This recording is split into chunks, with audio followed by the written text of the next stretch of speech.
bandhuratmanah atme ripuratmanah. Chapter 6 of Bhagavad Gita, Dhyana Yoga. What is the chapter about? It is about Dhyana. Krishna would be explaining a lot of things in this. But before that, let me explain this sloka, and you would wonder why she's not explaining. So let me explain it further by talking about Udret. Udret means to take higher. Udret Atmana Atmanam means you yourself take yourself higher and don't take it down. Na Atmanam avsadye. Don't put it down, don't take it down, as you are the biggest friend, Bandhu, and you are the biggest enemy of your own self. This is the verse 5 of chapter 6. And what is all that Krishna is talking in this chapter, I will be explaining now. The very first concept which Krishna talks about is Nishkam Karma. And I think he has been talking of this in all the previous chapters also. That if you're doing some action, if you're performing some action, it has to be Nishkam, which means selfless. You can't be expecting so much every time that you kind of lose on to the process. You lose the fervor of what you're doing. And that is why he keeps saying that if you really want to become a yogi, you will have to do Nishkam Karma, which means selfless. If you're being selfish, if you're trying to, just think about the results, if you're just trying to think about whatever is going to be happening finally, then you'll be losing on the process and you'll not be enjoying the journey. And this journey may not go futile, but it will be an anxious one. So it is very important to be selfless. Let God take charge. Let the forces take charge when you're doing your best. So that is what is called selfless karma, Nishkam Bhav, or the action without any attachment to it. Then Krishna goes on to talking about the second point, which is the balanced mind of the yogi. He says, who is a balanced mind? A person who is into karma yoga, or even the one who is into the yoga. Who is the person who is really the one who is a real yogi? Who is doing work, but he has control over his own desires and anger. And this we spoke about last time also. That if you have controlled your anger and your desires, you are the one who has the entire control over yourself. You've controlled your mind, and it is not a monkey mind wandering here and there. That is the right yogi, or the one who has control over himself. Bandhuratmanah atmanastasya yen atmev atmanah jitah anatmanastu shatrutve varte atmev shatruvat. What is the meaning? The meaning is, if you have won over your mind, your own self, if you have really conquered yourself, you will become your bandhu, your friend.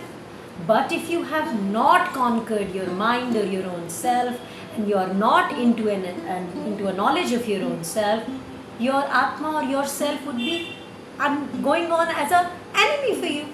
So you have to become your friend. You have to conquer your mind instead of being a monkey mind, because if you don't do that, what is going to happen? You're going to be your biggest enemy, and that is what is the psychology today is talking about when we talk about mindfulness, when we talk about all the aspects, that if you don't have the control over your thoughts, your feelings, your expressions, the consequences are going to be wrong, because what will happen? You are continuously formed into a loop, your mind will be acting like a monkey mind, taking you on to the negative thought patterns, and what will happen? You will end up becoming your own enemy. Because you are not able to restrict those thoughts. Those patterns will keep disturbing you, and your journey towards working would be hampered. Krishna leads on to the third point, which is Dhyana Yoga. What does he say? If you have to take control and charge of your own self, your own mind, to make it your best friend and not your enemy, what will you have to do? You will have to meditate. Then he goes on to explaining the posture, the sitting condition, the way you have to do your dhyan or you have to meditate, the kind of breathing you have to do to become a yogi, or to start your path towards becoming a yogi, which will help you in calming your mind and taking charge of your mind. And even Patanjali Yoga Sutras by Maharishi Patanjali says the same thing. What Krishna said much before. Yogaha Chitta Vritti Nirodha. What are you going to do when you're meditating? You will have a lot of thoughts, but what will you do with those thoughts? You will let them come and go. Let them come and go. You will not cling on to them. So what will happen? You will slowly start your path of meditation, and you will be working slowly. It's a gradual process. Nothing happens like this overnight. So you will be able to slowly meditate and be on to the path of your spiritual enlightenment and your control of your own self and understanding of your own self. Now Arjun is still confused. He thinks that it is not easy to take charge of your mind. It is so difficult. It just keeps wandering here and there. And he's so right. Even this happens to us today, isn't it? Our mind keeps wandering. We are just thinking something or the other. And it keeps giving us negative thoughts, negative patterns. We are not able to decide and differentiate between right and wrong. So Krishna, like a parent who is very calm and patient, he says, mind control will happen. But it is not like it is a medicine you take and the action starts keep happening. It is a slow and gradual process. You will have to be perseverant. You will have to be consistent. And you will have to keep doing what you're doing. And that is how you will reach the bigger heights. Then Krishna goes on to talking about the spiritual journey, and also if there is a failed yogi or an unsuccessful yogi, because Arjuna is concerned, and Krishna rests him in a peaceful situation by telling him that don't worry, nothing goes on waste. Whatever you are accumulating now, even if you don't achieve success, it will be through life, your lifetime, you will be able to do much bigger things. And people will be able to, develop over many lifetimes. I know it looks spooky and it is kind of a difficult thing because we are so confused sometimes. What are we? Who are we? But he says, don't think about anything. Just take charge of your own mind and go on to the path, and you will slowly, gradually start progressing. And it is so important and so right in today's world and time also, isn't it? We are so worried about what is going to happen finally that we are not able to enjoy anything, whether it is our relationships, our professional life. I'm coming on to that also. So as Krishna says, in the modern life also, Nishkam Karma is something which is not happening because we are all so worried. So for once, try doing whatever you're doing with your entire thought process, with your entire integrity. Just put yourself there, enjoy the process, find the ways of enjoying the process in your offices, in your professional arenas. Definitely you have the opportunity of changing jobs or doing whatever you like, because following your passion, which is your nature, as Krishna is also talking about Prakriti. So what is against your nature may not be able to give you a growth. But if you're working in nature with yourself, please go on to doing it without thinking about the result. You will see the difference happening. And then he goes on to talking about balanced mind. And if you have achieved that balance through meditation, or you've tried to put yourself at calm, you've given your monkey mind a banana to think on, you will be able to take your relationships in a beautiful manner. I've been watching some characters in certain series, and those characters are so beautiful. They don't try to challenge you. When you try to challenge others, they all feel spooked and they will definitely take the challenge. So in relationships, it is about working out peacefully instead of challenging each other. And if you are doing it with mind control, and if you're doing with a lot of patience and calming your mind, not letting thoughts to distract you or to feel your egos to go down, you would have done much better as per the teachings of Krishna.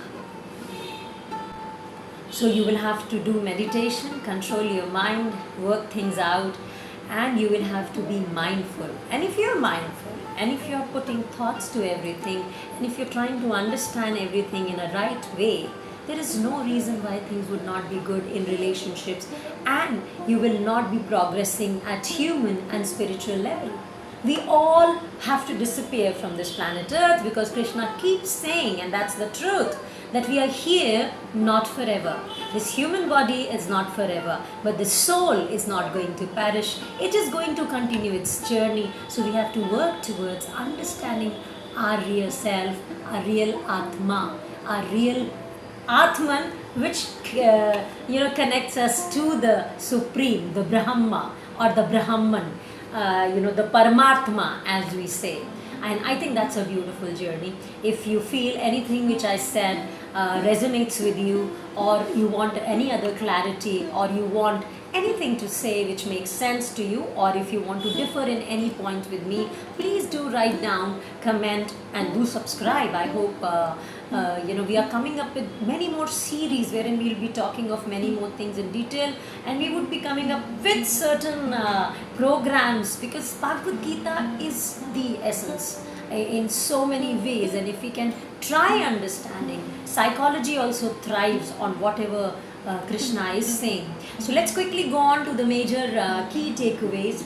So we have already spoken about it. We have talked about selfless action, nishkam karma. We have talked about mind control. We've talked about meditation, and we have also spoken about mental balance, and definitely the spiritual journey is going to be continuing, and we definitely have an upliftment spiritually. And before I go, I have one more shloka which I would want to talk about, which is wonderful. It is the shloka 7th, and Krishna says, "The man who has subdued the mind and is full of peace, experience of the Supreme Self under all condition, in heat, in cold, in pleasure and pain, honor and dishonor."